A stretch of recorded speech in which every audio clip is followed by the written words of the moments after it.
X-Men. Get it!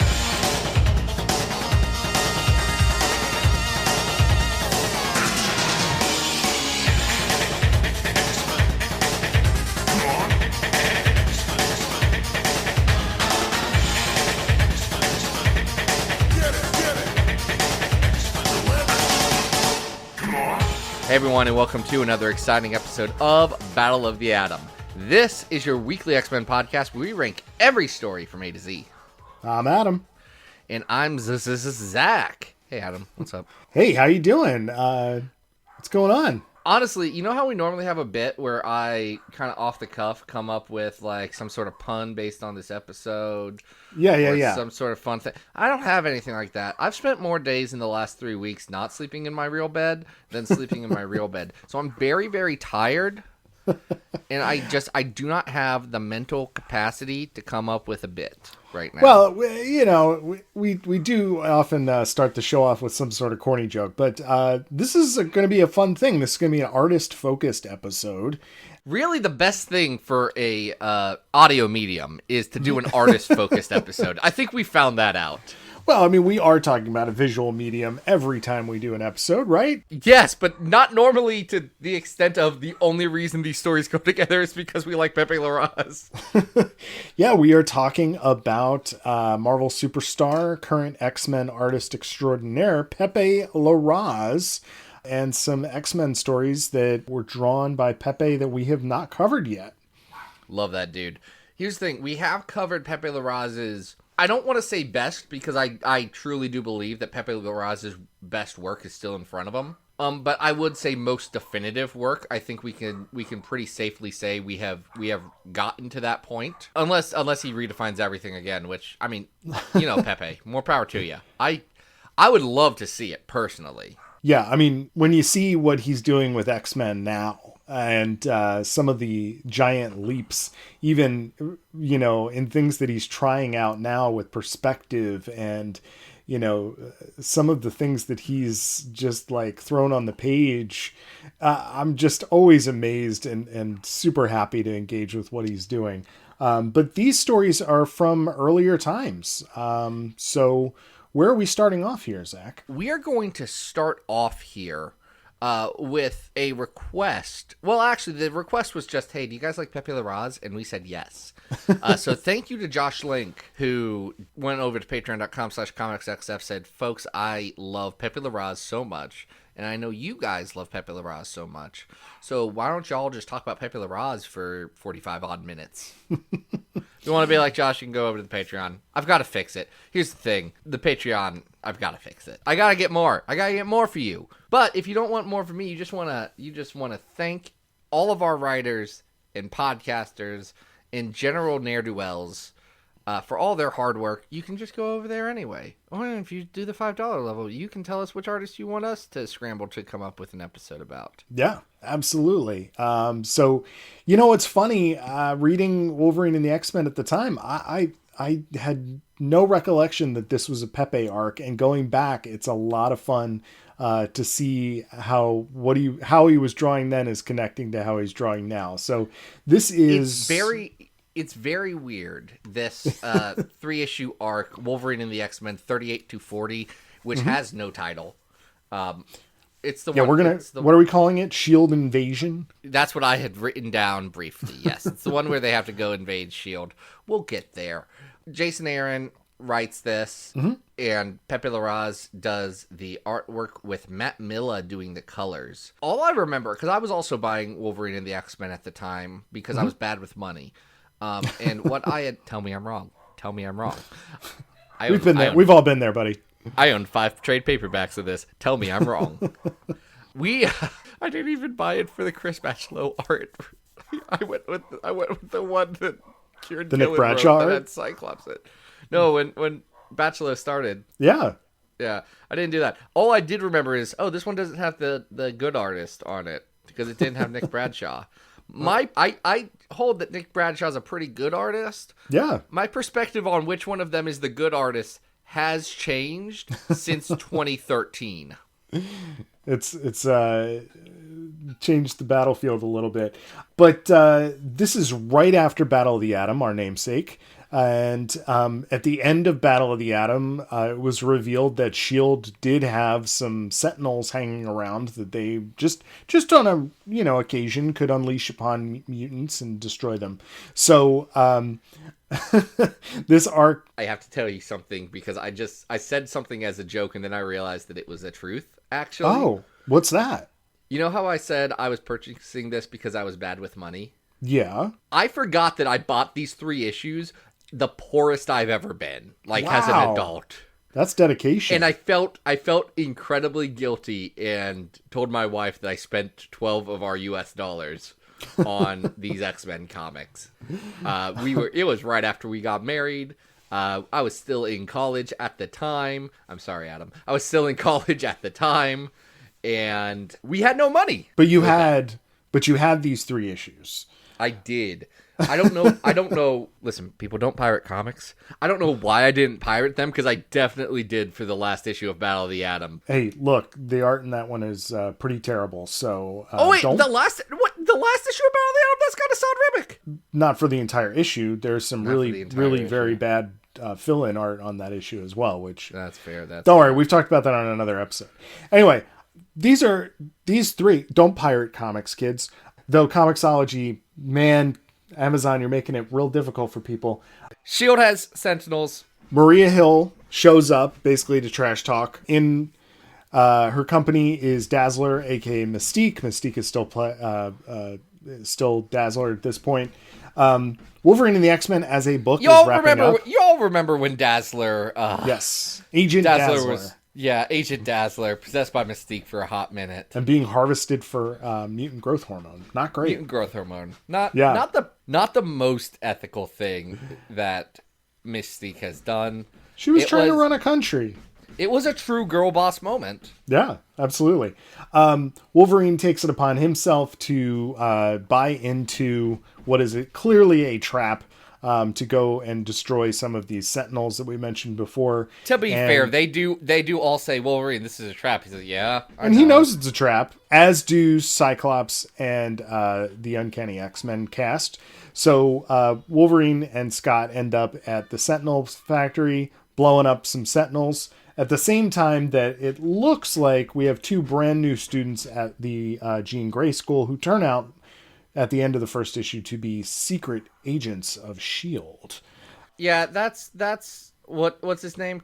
Try Joey and Squidface? Yes. Neither of whom are actually mutants. They are just injecting themselves with some kind of mutant growth hormone, I think, and pretending to be mutants. It's the mutant growth hormone that they got from Agent Dazzler, who actually got it from the real Dazzler.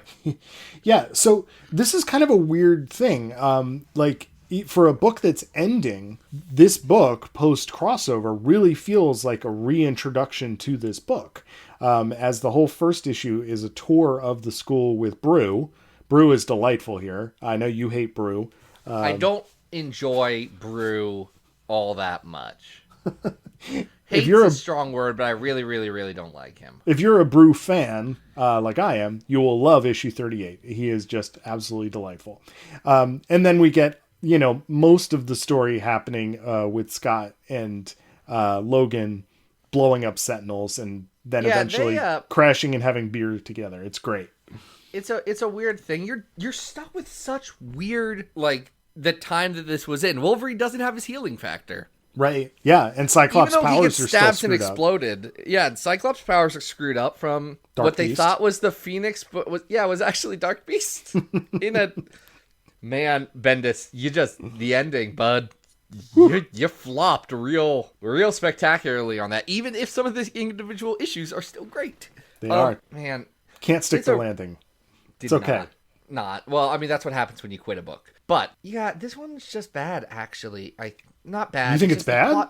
I don't love the Try Joey and Squidface plot. I think that the Wolverine and Cyclops stuff has some moments, but it's also part of that weird thing that Marvel was doing where Bendis' story was almost very literally about how Cyclops was right. it was that no, Beast super overreacted. Like that's the point of Bendis' story. Is not that Cyclops was actually doing a genocide. It was, what if we framed all the marketing and stuff around him being a bad guy because that's the story that was being told, but then we actually told the real story where Cyclops was just doing X-Men stuff. It's definitely proven, especially because the two of them do come to peace and they have this great moment of just hanging out. They come to peace in the most frustrating Jason Aaron Wolverine way, where Jason Aaron's Wolverine has to be better than everybody. Yeah. And he has to be the best and most understanding and most emotionally mature person, because this is Wolverine who is finally at peace, which takes away all of the fun and interesting parts about Wolverine. And well, the guy who likes whiskey. He's saying that he's like the school fixed him or whatever, you know. But whether we buy into that or not is another story. I believe the narrative arc of Wolverine and the X-Men wants you to believe that. Yes. I still think there's some room for growth. I don't think it's a stretch. No. I think there could be. We can't get into the writer's intentions here. Doesn't matter. Even though I have so many strong feelings about Jason Aaron's intentions on everything he writes. Everything. I find these issues kind of enjoyable, but I also really like the artwork here. So Pepe is doing some pretty cool creative things. I can see flashes of what Pepe Larraz will become. Mm-hmm. I'm very curious to see the pencils and inks of this. Like, that's, to me, I don't know how much of it, because I don't think Matt Milla is coloring Pepe Larraz in a way that is most flattering to him. I think Milla is trying to mimic like the way you would color a Nick Bradshaw, trying to keep consistency with the book. Sure. Which I understand, and I don't want to say agree with, but like that's a route that you could take, and that a lot of books do take and make sense. Especially when Pepe Larraz at this point is a young fill-in artist. Like this is the first book where he's had any sort of like that isn't a mini series, that he's had any sort of big sustain. I guess he had the Mighty Thor right before this. Yeah. But again, just a small like couple issues. And then had he done Kanan by this time? No, he hadn't. He does. Okay, so he jumps over to Deadpool versus X-Force that we've talked about. Does a couple of issues on Inhuman. Then he does some of the like half of the story to Avengers Rage of Ultron, the original graphic novel that became way more important than anyone expected it to be. Yeah. Hank Pym, still in Ultron. So weird. Still in Ultron after all these years. Yep. Then he did Kanan, the Star Wars book based on the children's show for babies. Mm-hmm. Yes, the Rebels. Yeah, you can definitely see what Pepe's capable of here in a couple of spots. Some of the splash pages that he's doing here. There's a really cool 2-page splash where Bruce shows off this like main open atrium area in the school. There's another huge splash page with Scott and Logan jumping at Sentinels, attacking them, and you could just see like Pepe's going for it already.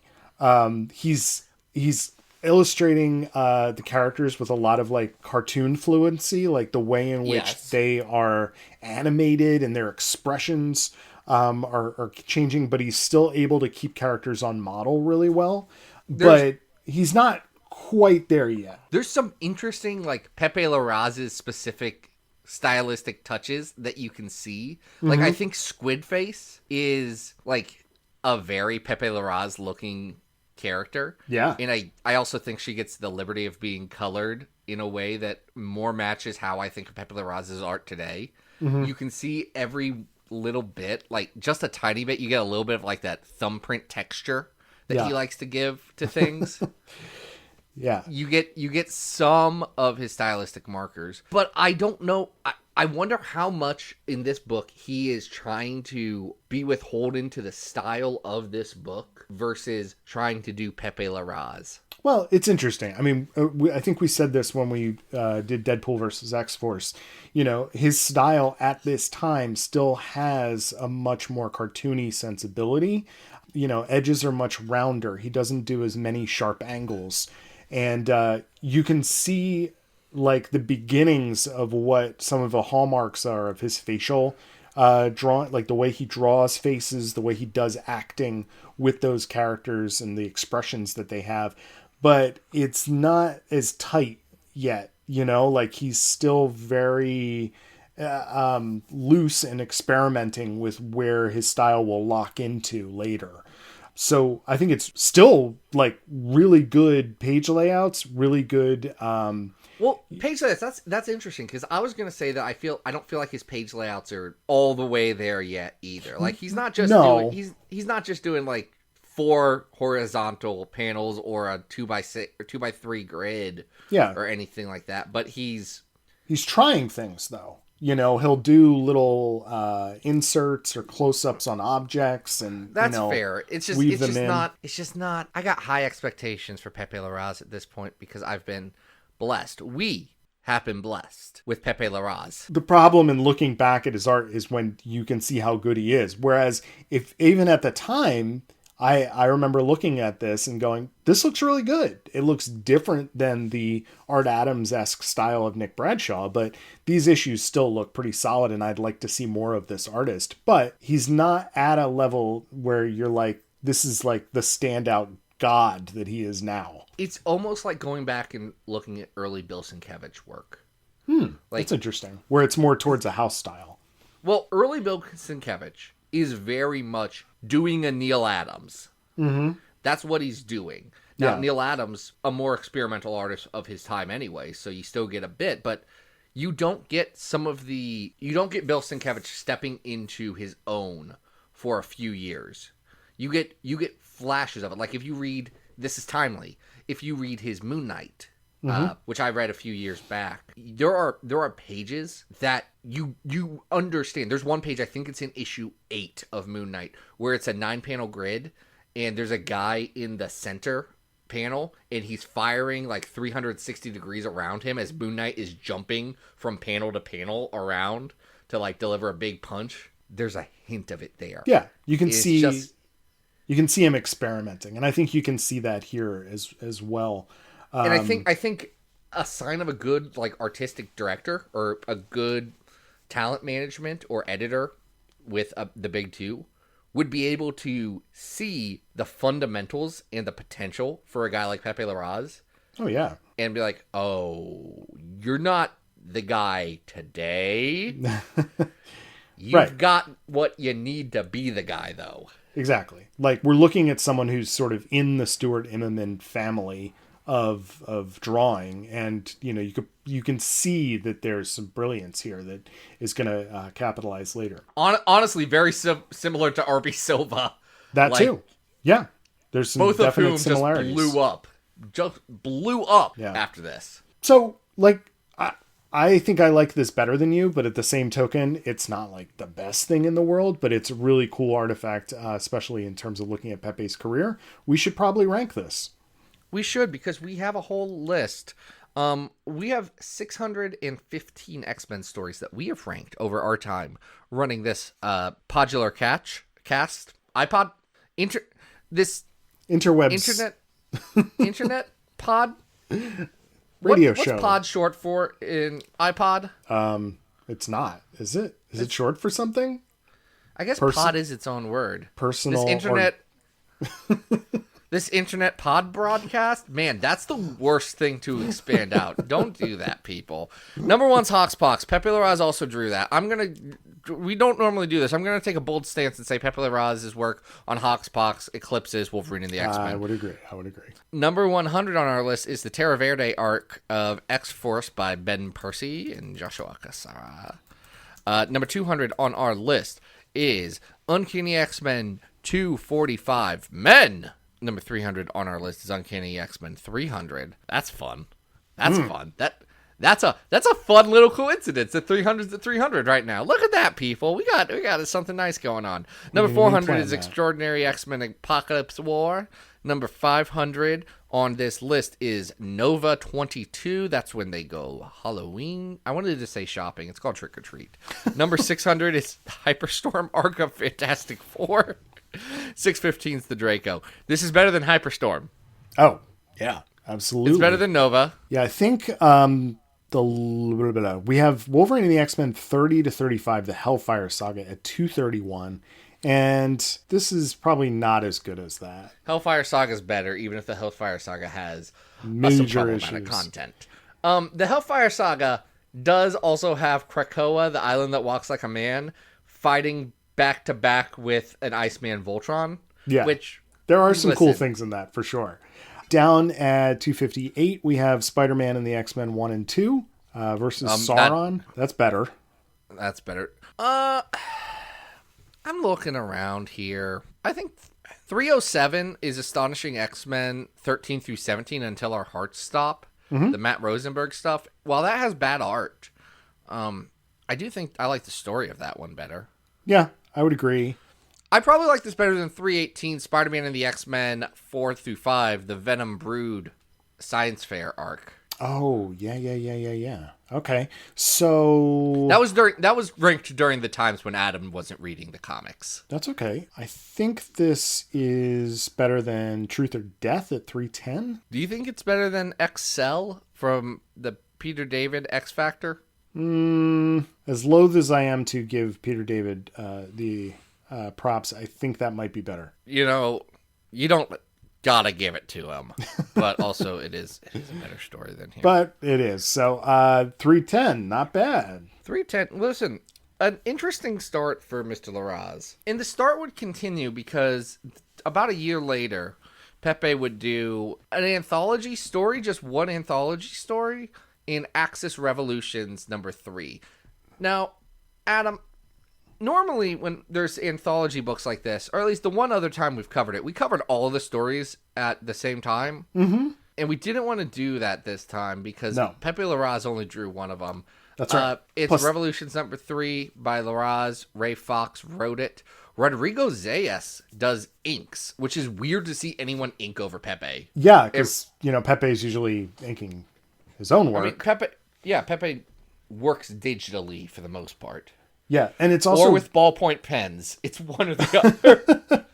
It's very strange to see Pepe getting an assist on a story this short. Like, you would just assume that he would just, knock these pages out, but it's almost like... I'm pretty sure... Hold on, I want to see... I'm looking at the big old list of all the stuff Pepe Larraz has done. Where is it?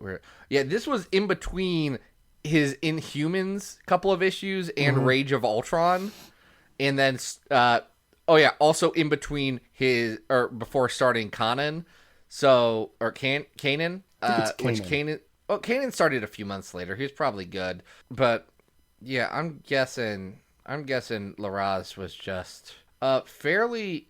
Yeah, he had some Inhumans books right before this, and then Rage of Ultron pretty soon after it. So maybe he was just busy. That's possible. This is a very short story that involves Kitty Pryde shooting Uzis and robbing a bank. Yes, you heard that correctly. Yeah, hold on. For the folks who don't know about Axis, that's when the axis of all the heroes' morality got flipped. Apparently. It turns out there's only good and evil, and you're either one or the other. And if there is a magic spell, you'll get flipped to be the exact opposite. There's no gray areas in Axis. No.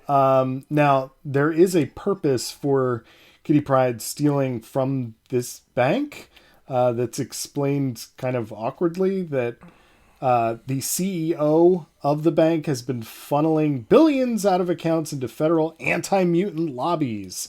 So she's stealing from the bank, even though the bank holds the money for the people who bank at the bank. I don't know. Okay, so let's talk about how banks work. This is Midtown Savings Bank. So let's assume that this is like your standard neighborhood bank, which I believe is the thing. So I don't know how their CEO was funneling that money out, or what Kitty was hoping to do by stealing money from the bank, because all of that money should be FDIC insured. I was just going to say, it's FDIC insured. So what is the point of this? And money is in, a bank's money is not actually physical money, people. We have evolved past physical money. We are not, I'm not doing a Bitcoin thing. It's just like most banks are, money is stored in computers as data. And saying this person has this much money. and the actual paper money gets circulated in and out and over to the Fed. And when there is a run on a bank, it's not because they literally do not have money like we're in the 1930s anymore, where people are taking all of their physical money out of the bank in physical stuff. It means that the bank does not have enough assets because they have been investing that money elsewhere. So perhaps the bank was legally investing its people's money into anti-mutant things, but that seems like a weird stretch. Also weird that the CEO is in this branch. And that Also Kitty weird. steals a safety deposit box, like with pearls in it. None of this makes a damn bit of sense. Listen, Ray Fox is apparently a good writer who's won awards for writing. Okay. I don't know. I don't know about this one. I think it also begs some questions about Kitty's powers. I posted the splash page of Kitty firing the Uzis through the bank teller window, and people rightly ask some very intelligent questions about how she could fire the Uzi while phasing through something. Obviously, the Uzis would be phasing too. Would the bullets be phasing? But she's that one. This is made up stories for babies. Two, she can she doesn't have to be 100% phased all of her parts all at once. That was going to be my question. Can Kitty phase certain parts of her body without phasing entirely? Absolutely. And phase individual objects without phasing the rest of her body? Yes. Kitty Pryde could absolutely put a gun through the wall and start shooting if she so chose. Okay. I thought you, honestly, Adam, because I'm trying to stay off of Twitter as much as possible. Yes. I've been in a lot of airports recently, so people, if you see me tweet, don't judge me. They can't see you tweet. All right, continue. No, it's so important. It's so important that no one's ever allowed to see me tweet anymore. But when I saw that you posted that on Twitter, I thought, man, does Adam just not like Pepe Larraz's art here? I mean, I guess the inks are a little weird, but I'm not it's whatever. Well, I mean, the real point of posting it was that it is buck wild to see Kitty Pryde firing automatic weapons in any context. So this story is very dumb, and Pepe is doing a fine job, draws a really good police car, but the anatomy is weird in certain spots. It's My just dude's cashing a paycheck.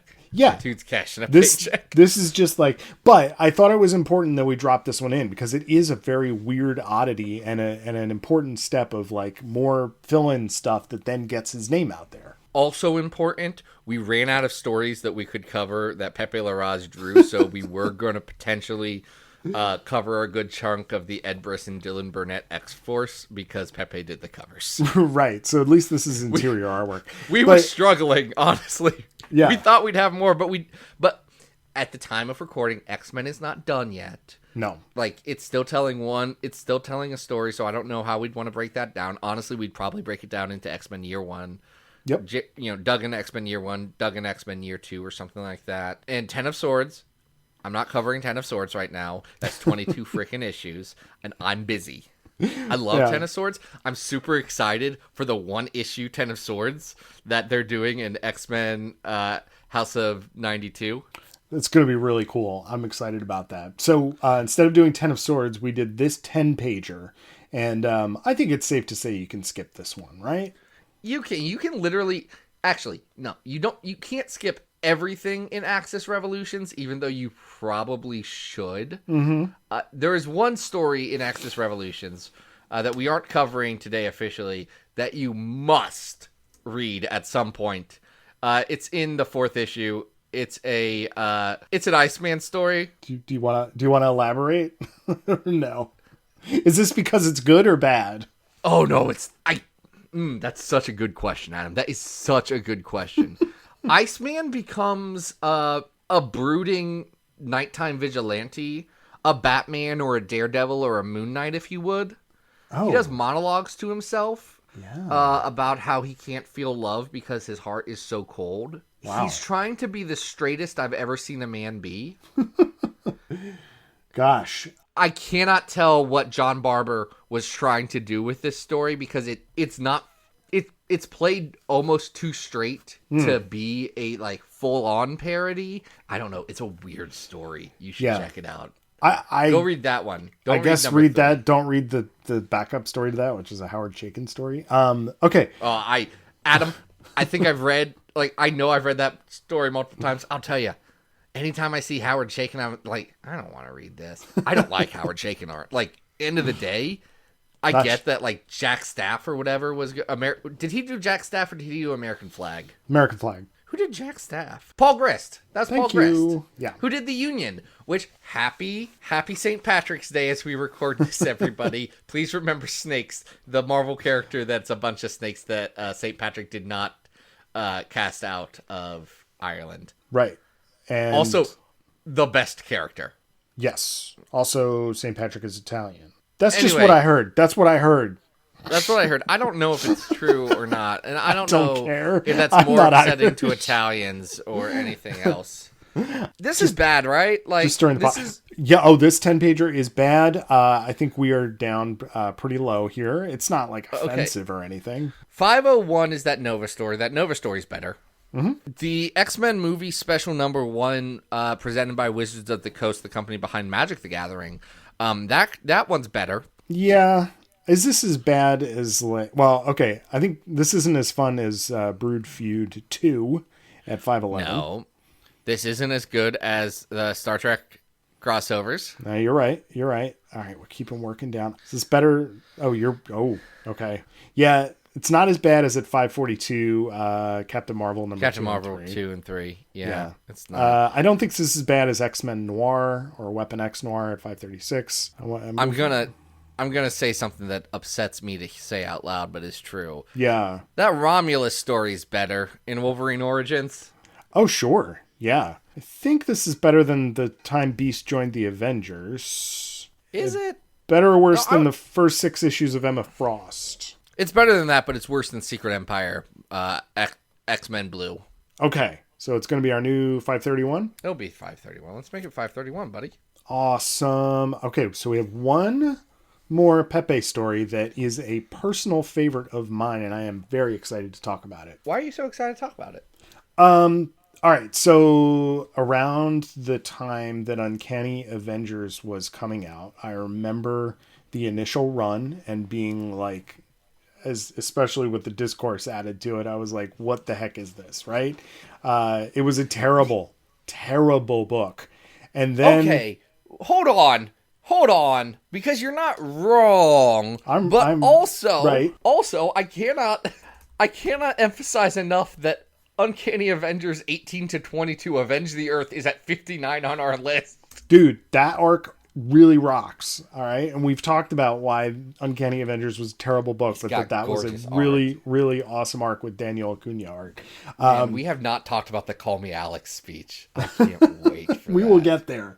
We will get there. Someday. However, what I kept hearing from people was that there was another volume of Uncanny Avengers that was coming out that was being written by Deadpool scribe Jerry Duggan that I would love. And when I kept asking why in the world would I want to visit this terrible book with this terrible cast, I was informed that Cable was in it. And that was a secret, actually. And I started reading this awesome volume of comics, which culminates pretty much with this arc, which ties up the ridiculous and awful first story of the Uncanny Avengers, which involves Red Skull putting Xavier's dead brain into his and getting his telepathic powers. Man, that went on for years. Right? But this wraps up... That went on for like 5 years. This wraps up in one of the most enjoyable and delightful ways that I think it possibly could have. And I was reading this like as it was coming out and just loving this story. This book felt at the time like the X book that we were not getting anywhere else. I struggle with Uncanny Avengers because it's not just that it's an Avengers book, but the cast of this Avengers book is filled with characters that I don't particularly care for. From the X-Men side, you got Rogue and Cable, which great, love them. You got Deadpool, who's kind of in between, but I tend to enjoy Jerry Duggan's Deadpool. Don't think it's perfect. Do tend to enjoy it. The rest of the team is Dr. Voodoo, who I know people love, and I just don't. I just don't. It's the Human Torch, who is the worst member of the Fantastic Four. And admits it in this arc. Yeah. I'm sorry, if you have to go up against The Thing, like, number 1, The Thing. Will lose. Number 2, The Invisible Woman. Number 3, Reed Richards. When written by Jonathan Hickman mostly, but also all other times. He's a bad... Reed Richards is not a good man. He's way more interesting than Johnny Storm. And then it's Johnny Storm. Also Quicksilver, who I just don't care for. And then a character named Synapse, who is... Inhuman. An Inhuman. So I already hated her because it was the bad times. Also Captain America, but it's the Captain America who's controlled by a Nazi. But he's not on the team in this arc. No, he is left at this point. Yes. Now, to your point, I had the very same opinion looking at the roster of this book and knowing past iterations of this, this concept of the Unity Squad or whatever. But I think what's really fascinating about this run is that it made me actually like things. I hated Deadpool. I have never enjoyed Deadpool until I saw this run and I was like, oh, Deadpool can be actually kind of enjoyable and fun and incorporated into stories in ways that I enjoy. You should actually read Jerry's Deadpool. I don't know. I've still thought about doing it's that. It's like 120 issues. There's a lot of it. Yeah. The way that Cable is incorporated into the story is fantastic from the get, and the rogue that Jerry writes throughout this run is just fantastic. I honestly wonder if he underwrites Rogue in his X-Men because he has already written enough Rogue. Like, he loves Rogue, but he's written so much Rogue stuff in this that he didn't want her to, like, steal the spotlight. I honestly don't know. I don't know if he was just trying to focus on other characters or what. Not sure. I like his Rogue. Yeah. So we have art duties shared here on this arc. This is Uncanny Avengers 18 to 23. And Pepe is doing every other issue with Kevin Labronda doing the art on the non-Pepe issues. And I like Kevin's art on too. A couple of them. He does. Yeah, Kevin does like 2 of them. 2, I think. Yeah. I also Rodrigo Zayas does a little bit of some fill-in stuff on one of the issues. Yes. But I don't know. Liberanda's art gets to like a weird exaggeration point that I don't love on occasion. Okay. But generally it's pretty congruous with the rest of what Pepe Larraz is doing. And what Pepe Larraz is doing, stunning. Yeah. Pepe's I think work is so good.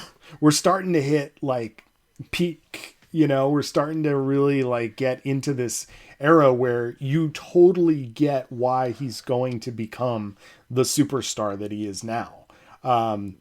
Because the story itself revolves around them having to finally confront Red Skull. Red Skull has taken over the former Avengers Mansion, which is now turned into a cosplay hotel.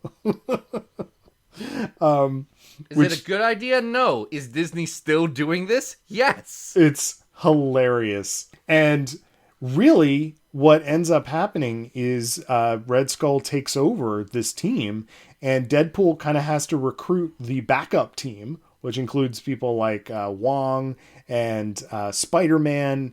And Spider-Man, who was on the cover of the first issue and quit because Deadpool was on the team. Right. He's like, nope, I'm not working with Deadpool. It's a great gag.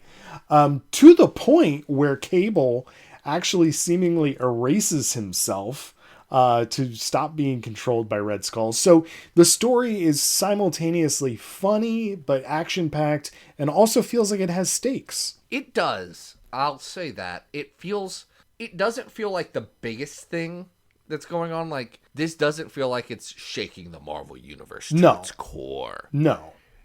It does feel like this is important, and it's important to wrap up this story. Mm-hmm. Like, it's bad that the Red Skull has Charles Xavier's brain.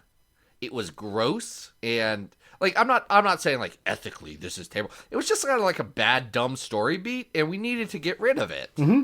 And it was gross when that was the cliffhanger of this is a man's brain. Like, slaughterhouse gore exploded, but not in a funny way, like in pathosy way. And it's like, oh, come on. Yeah. Yeah. So I like the way this is done. The arc also concludes with a pretty stirring goodbye when Red Skull is finally taken out. Rogue brings his body to Beast to do emergency brain surgery. And once we learn that that's successful and she gets past Hydra Cap, Oh, yeah, because Captain America does not want Rogue to have the Red Skull's brain, and she's like, "Sugar, I'm gonna destroy this." So there's this amazing sequence of Rogue taking this small box into the atmosphere, into the clouds, and having the Human Torch just like cremate it up there, leading to I think still one of Pepe Larraz's most beautiful splash pages of Rogue just taking a minute to remember Xavier up in the sky. I mean, I tell you what, Pepe's art here it's just fantastic. Like, this is when I saw, oh, he could be, like, he's a good artist. Like, I saw him as a guy I would be excited to see. Mm-hmm. And that only continued after this, when he would jump on things like Extermination, the Avengers, what's it called? The Avengers No Surrender arc. Oh, right, yeah. That he was doing, which has some fantastic splash pages. Also, Pepe Larraz draws a good Rogue. Like, I almost wish Rogue wasn't in her Jim Lee costume in X-Men right now, so we could get Pepe Larraz drawing that, like, 2002, not 2002, like 2007 Rogue, with, like, the cloak. Yep. Oh, it's so good. It's so good. It's beautiful. There's that incredible page of her overlooking New York City, remembering Xavier, and it brings the entire Uncanny Avengers run full circle, but adds a nice little fun thing at the end where Rogue kind of gives Deadpool like a win. Deadpool, who has been the butt monkey of this entire team, who has been mistreated and disrespected, and I'm not saying that Deadpool doesn't bring on some of this for himself. He also does not get treated well by a lot of people. Right. And Rogue realizes that, oh no, he's like down deep a good dude. Mm-hmm. And, she's feeling flirty and vulnerable and all this stuff, and gives him a kiss. And again, beautiful splash page. Yes. To the point where it shouldn't be beautiful, which is so frustrating. Like, Pepe's killing it here, and I'm mad at him for it because he sells it. Jerry's already sold, like, them having not a relationship, but a hookup. Like an attraction to one another. Yes. And Rogue absorbs enough of Deadpool's, eternal, what is it? Is it cancer? Is it What is it supposed to be? Anyway. Deadpool's got cancer, but he also has a healing factor. But his healing factor is too powerful. Right. So he's lucky he has the cancer that the healing factor has to always fight. Yes. So we get to the point where Deadpool is turned back into Mr. Handsome. Rogue looks like she's about to drop dead. And because of this, Wonder Man pops out. Okay, so back in Uncanny Avengers Volume 2, Rogue absorbed Wonder Man. No, it was in Volume 1. Rogue absorbed Wonder Man as the excuse for how we can give Rogue her 90s powers back. Right. Because everyone was tired of coming up with excuses for why Rogue could do all the things we knew Rogue could do. Oh, and Jerry Duggan does come up with hey, Wonder Man's not in your body anymore, but I still got my powers. It's like, don't worry. Hey, shut up. Don't think about it. And then Kelly Thompson made us think about it in Mr. and Mrs. X, giving her weird powers that are never brought up again. I still really love that callback to this because it's still just so funny.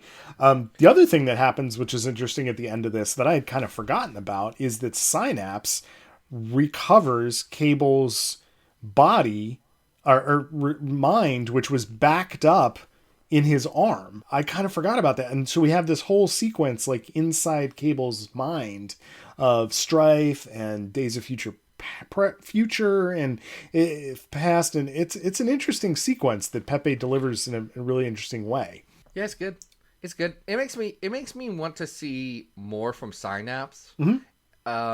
which is a hard thing to say about an Inhuman character from the mid to late 2010s. I'm telling you, that's the one thing that always amazed me about this run, is it made me care about characters that normally I don't think I'd care about at all. Okay, but here's the thing. The character we care about most in this run is still Rogue, followed by Cable, and then Deadpool, who is the next closest X-Man. That's true. Like, you're talking about the fourth best one. You really are. Yeah. So I don't think I mentioned this before, but is it David Curiel doing the colors? David Curiel does the colors. Absolutely beautiful color work on this.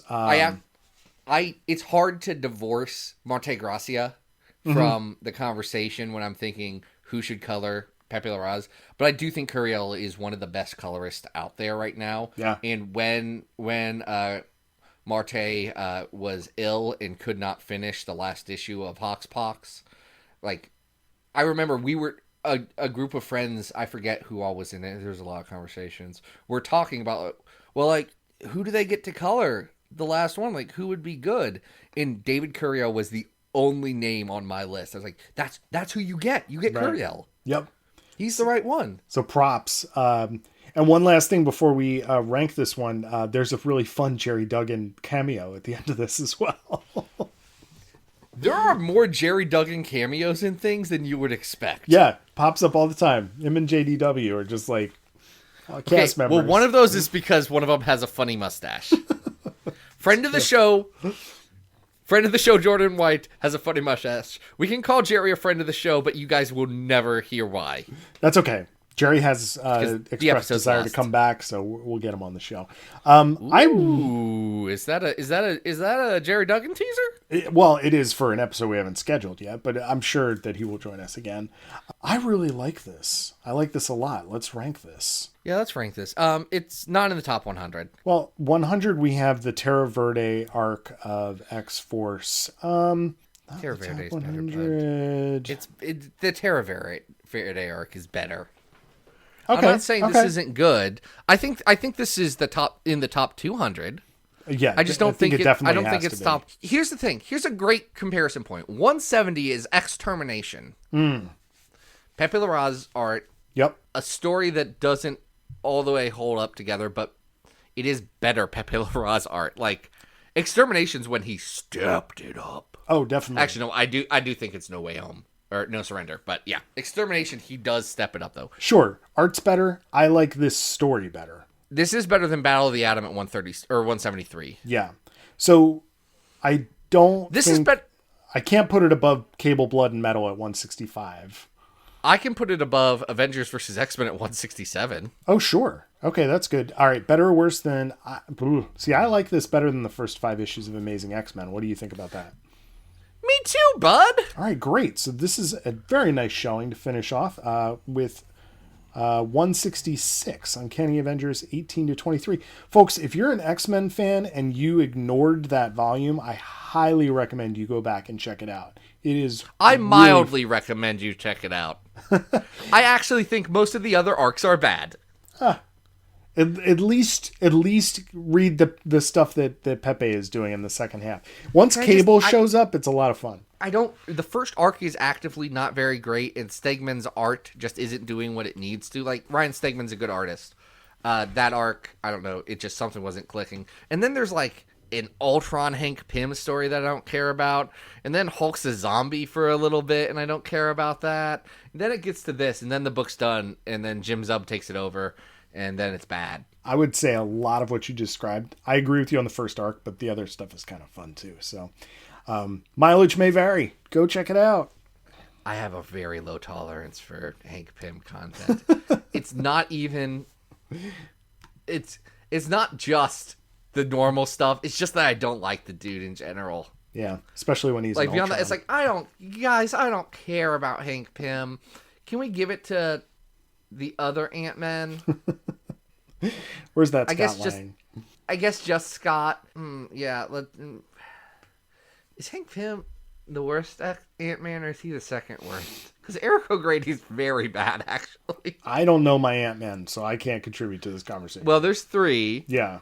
And you should buy the Tom Riley Al Ewing Ant-Man miniseries when it comes out. Yeah, that looks fun. June. Yeah. It looks like it. Did I tell you I got some Tom Riley art that I procured? Really? Of what? Yeah, I procured some from Marvel Visions X-Men. Very nice. The thing that Jay Edidin did. Yeah. Yeah, there's a scene in that where an air conditioning unit is falling off of a crane, and I have that. I know that scene. That's great. Very cool. I was like, I now have a wall. Like one of my walls has 2 pieces of art on it on either side of my French doors, and on one side is that, and the other is a piece from X-Men '92. And I was like, oh look, these are the X-Men comics that the 2 podcasts most influential in my podcast. One of their hosts did. So now that's on my wall. There you go. I have a whole wall of my podcast inspiration. Oh, boy. Bud, I live a weird life. It's okay. It's all right. Hey, Bud, what are we covering next week? Oh, geez. Let's take a look. I don't even know. Don't we have a guest next week?